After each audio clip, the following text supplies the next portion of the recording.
Hi guys, good evening. Welcome to Let's Crack UPSC CSE presented by Unacademy. Hi guys, this is Rajul Srivastav and I welcome all of you on India's largest Learn Academy. Kindly install the Unacademy Learning app because यहाँ आपको मिलती हैं daily live classes, live test series and quizzes, structured courses और unlimited access किसी भी course पर। तो download कीजिए अनअकैडमी लर्निंग ऐप और ये अब अवेलेबल है गूगल प्ले स्टोर पर और एप्पल ऐप स्टोर पर। This is about me guys. My name is Rajul Srivastav and I am educator on Unacademy since 2019. मैं आपको UPSC, CSE और MPPSC एंड व्यापम कैटेगरी के लिए पढ़ाती हूँ। एंड यस, इफ आप Unacademy सब्सक्रिप्शन प्लान कर रहे हैं तो अप्लाई करना नहीं भूलें मेरा कोड जो है RJ Live। इससे आपको मिलेगा सीधे 10% discount along with my mentorship.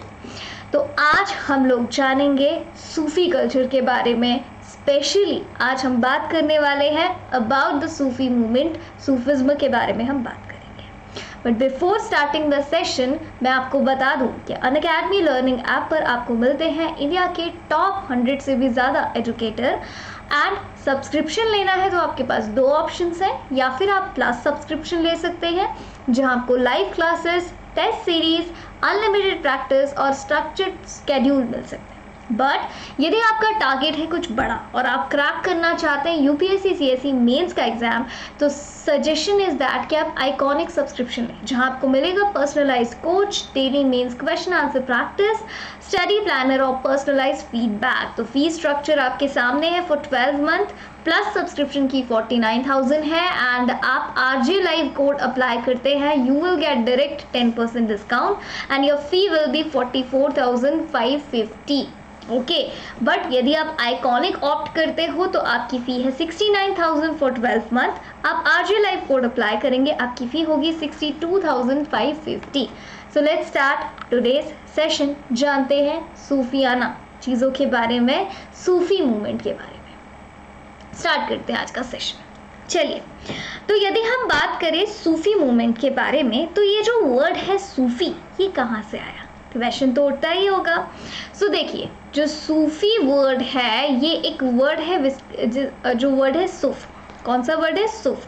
तो it is made up of this word, ये सुफ वर्ड से बना। अब सुफ का मतलब क्या होता है? तो सुफ का मतलब होता है वूल, ऊन। ठीक है।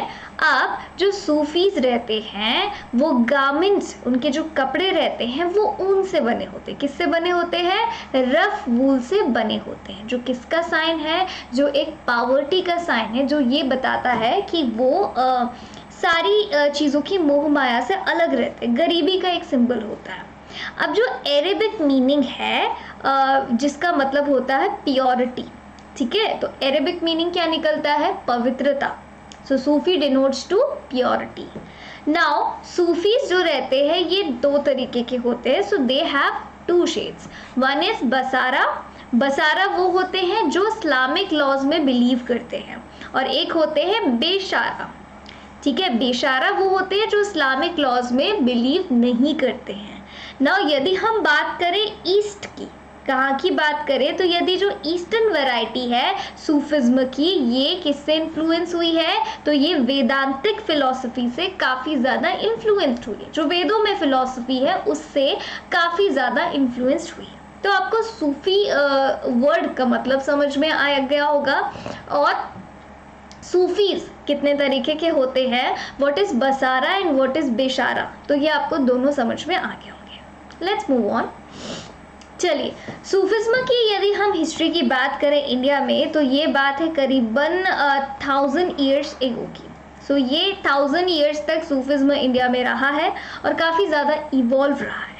सूफिज्म का जो प्रेजेंस है, राइट, तो ये जिस टाइम पे इस्लामिक, ठीक है, तो इस्लाम के साथ सूफिज्म भी डेवलप हुआ है और it Kemps from south Asia.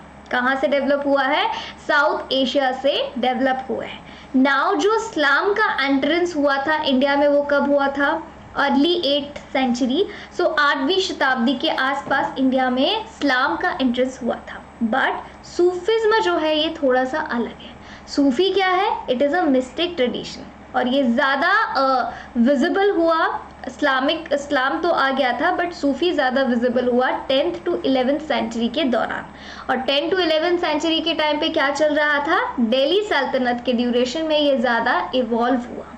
Now यदि हम बात करें यहाँ पे 4 क्रोनोलॉजिकली सेपरेट डायनेस्टीज की, तो जो अर्ली दिल्ली सल्तनत थी उसमें जो रूलर थे वो कौन थे, वो टर्किक थे, अफगानियन लैंड से आए हुए थे।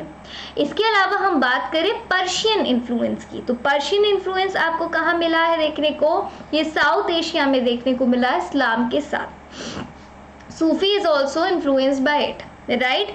अभी सूफीज्म में आपको अलग अलग लिटरेचर देखने को मिलेगा, एजुकेशन और एंटरटेनमेंट, तो इस पर इस्लाम की प्रेजेंस का बहुत ज़्यादा इफेक्ट पड़ा है सूफिज्म पर इंडिया में। सूफीज़ के बारे में यदि हम बात करें तो इसमें प्रीचर्स, मर्चेंट्स और इसके अलावा जो धर्म प्रचारक रहते थे जिसे हम मिशनरीज कहते थे, तो ये भी सेटल्ड हुए इंडिया में, बंगाल के कोस्ट पर और गुजरात के कोस्ट पर, ठीक है। So this is about Sufism. ये कुछ इंफॉर्मेशन थी जो आपके काम में आएगी आंसर राइटिंग को स्ट्रॉन्ग बनाने के लिए रिलेटेड टू सूफिज्म।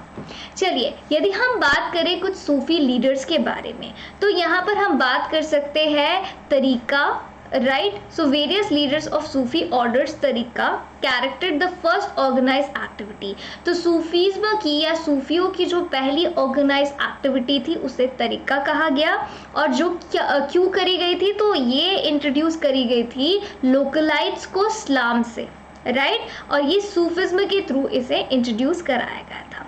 कुछ सेंट फिगर्स हैं और कुछ माइथोलॉजिकल स्टोरीज भी हैं सूफिज्म को लेकर, और जो काफ़ी ज़्यादा इंस्पायर हुई हैं हिंदू कास्ट कम्युनिटी से रूरल विलेजेस में।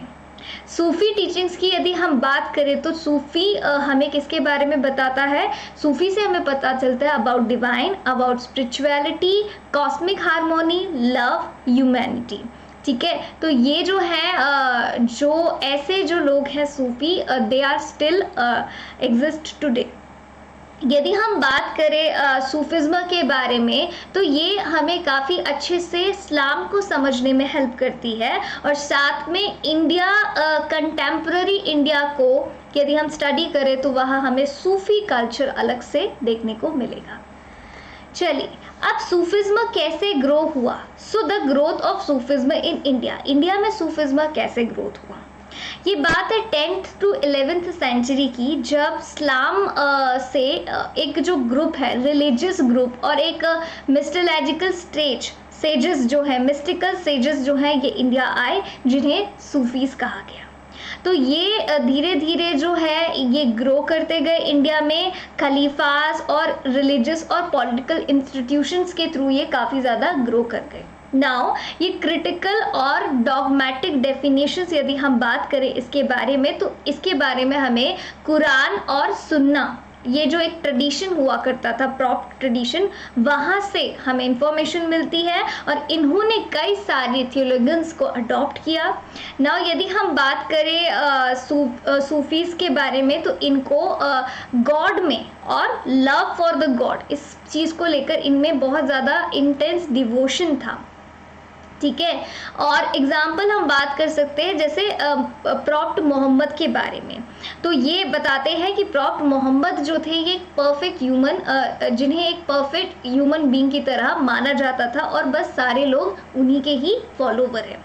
इंडिया में यदि हम बात करें सूफिज्म की, तो ये कैसे ग्रो हुआ है, तो ये जो है खानाक्स का एस्टैब्लिशमेंट हुआ है, और उसी के आसपास सूफिज्म भी इंडिया में ग्रो हुआ।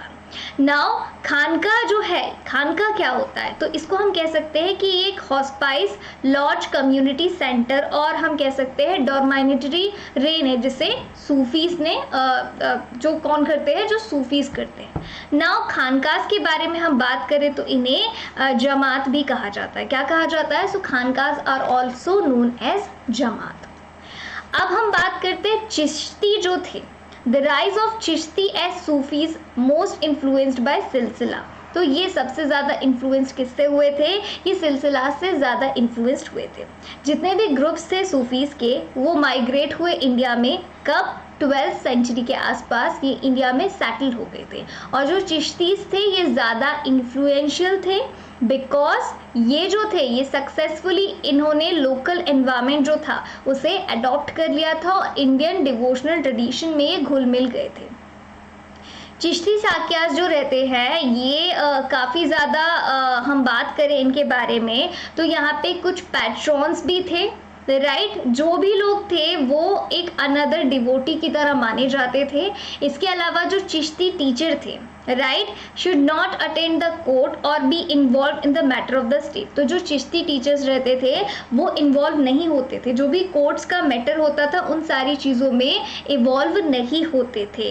लास्ट में यदि हम बात करें तो ये किसके अनुयायी थे, ये किसके डेसिपल्स थे, तो ये ख्वाजा मुइन उद्दीन चिश्ती के डेसिपल थे और उन्होंने ये कहा था कि नेवर सीक एनी हेल्प। उन्होंने कहा कि हेल्प नहीं लेनी है, चैरिटी और फेवर्स फ्रॉम एनीबडी। वो कहते हैं कि भगवान को छोड़कर, right, they said that never seek any help, charity और favour from anybody except God. आपको भगवान को छोड़कर जो है या जो परवरदिगार है उसको छोड़कर आपको किसी से भी हेल्प नहीं लेनी है, किसी से भी चैरिटी नहीं लेनी है और किसी से भी किसी भी प्रकार का फेवर नहीं लेना है। तो never go to the court of the king, कभी भी किसी भी राजा के दरबार में नहीं जाना है, लेकिन never refuse to bless and help the needy और द पुअर। और वो एक चीज़ और कहते हैं कि जो नीडी लोग हैं, जो जिन लोगों को, जो गरीब लोग हैं या फिर जो विडो हैं या फिर जो ऑर्फिन हैं, अनाथ हैं, इफ़ वो आपके दरवाजे पर आते हैं तो आपको उनकी हेल्प भी करनी है। तो ये सारी चीज़ें जो है इन्होंने बताई। चिश्ती का ये मानना था दैट सूफीज़ जो हैं, राइट, तो सूफीज़ को कुछ रूल्स और कोड्स से रिलेटेड जो रूल्स थे उनसे क्लोजेस्ट थे, उनसे जुड़े हुए थे, बट ये बोलते थे कि आपको नहीं रहना है। Chishtis practice is also notable for sama evoking the divine presence by singing qawwali. तो चिश्तीज क्या करते थे, ये लोग समा करते थे। समा मतलब क्या करते थे, समा में ये लोग भगवान को, डिवाइन पावर को याद करते थे और कवालीस के थ्रू ये लोग क्या करते थे, कवाली गाया करते थे। नाउ चिश्ती हम कह सकते हैं कि अदर सूफी ऑर्डर के बारे में है, तो जो कवाली में बिलीव करते थे और क्या करते थे, can help devotee forget self love, ठीक है, सेल्फ लव ऑफ अल्लाह, अल्लाह को याद करने में ये काफ़ी ज़्यादा मददगार होता है। सो दिस इज़ अबाउट हम यदि हम बात करें तो कवाली जो है यूजुअली चिश्ती श्राइन्स जो रहते हैं वहाँ पे सुने जाते हैं और ये फेस्टिवल्स मनाए जाते हैं in the form of qawwalis. चलिए अब हम यदि यहाँ के कल्चर को और समझें तो यहाँ पे कुछ ओपन किचन रहते हैं जिसे लंगार कहा जाता है, और उसके अलावा ये क्यों होते हैं, तो ये चैरिटी के लिए होते हैं। इन ओपन किचन में खाना बनता है और ये किसके लिए बनता है, फॉर चैरिटी बनता है, राइट। इसके अलावा यदि हम बात करें तो शेख निज़ामुद्दीन जो थे इन्होंने कुछ स्पिरिचुअल सक्सेसर को अपॉइंट किया था, राइट। और इसके बाद यदि हम कहें कि इन्होंने क्यों अपॉइंट करा था, तो यहाँ पे जो टीचिंग्स हैं और जो ऑर्गेनाइजेशंस हैं तो लोग उसके बारे में समझें, राइट, लोग उसको समझ पाए, इसलिए इन्होंने इनको क्या करा था, अपॉइंट करा था। अब हम बात करते हैं language and communication of Sufis. तो जो सूफीज थे उनकी लैंग्वेज और कम्युनिकेशन कैसी थी। पिलिग्रिमेज कॉल्ड जियारत, तो जो इनके तीर्थ स्थल रहते थे उसे जियारत कहा जाता था, to the top of the Sufi saint. तो मुस्लिम वर्ल्ड को जितना भी मुस्लिम वर्ल्ड है उसको प्रिवेंट करने के लिए जो टर्म्स बनाए गए थे सूफी संतों के, उसे जियारत कहते थे। This is an occasion for seeking the Sufi spiritual grass, जिसे बरकत कहते थे। इसके अलावा हम बात करें ज़ियारत की, तो ज़ियारत ऑल्सो द पार्ट ऑफ ज़ियारत is the use of music. ज़ियारत में क्या, यहाँ पे म्यूज़िक का यूज़ करा गया है, यहाँ पे डांस का यूज़ करा गया है, और ये सारी चीज़ों से स्पेशली म्यूजिशियंस को और कव्वाल्स को भी काफ़ी ज़्यादा ट्रेन करा है। क्यों ट्रेन करा है, क्योंकि ये डिवाइन एस्टेसी को इवॉल्व कर पाए। ओके गाइज, हम कुछ एग्जाम्पल्स ले सकते हैं, जैसे हम यहाँ पर समझ सकते हैं सूफी और स्टेट कैसा था। तो यदि हम बात करें चिश्ती ट्रेडिशन का, तो चिश्ती ट्रेडिशन में क्या था, यहाँ पे वर्ल्ड पावर और पोजीशन में एक थोड़ा सा डिफरेंस समझ में आया है। ओके तो ऐसे ही चीज़ें हैं, हम और अच्छे से सूफीज़्म को समझने की कोशिश करेंगे. Alright guys, so thank you so much for attending this session, and for complete preparation of UPSC CSE, kindly install the Unacademy Learning app and don't forget to apply the code RJ Life. Thank you so much guys. Bye bye. Take care.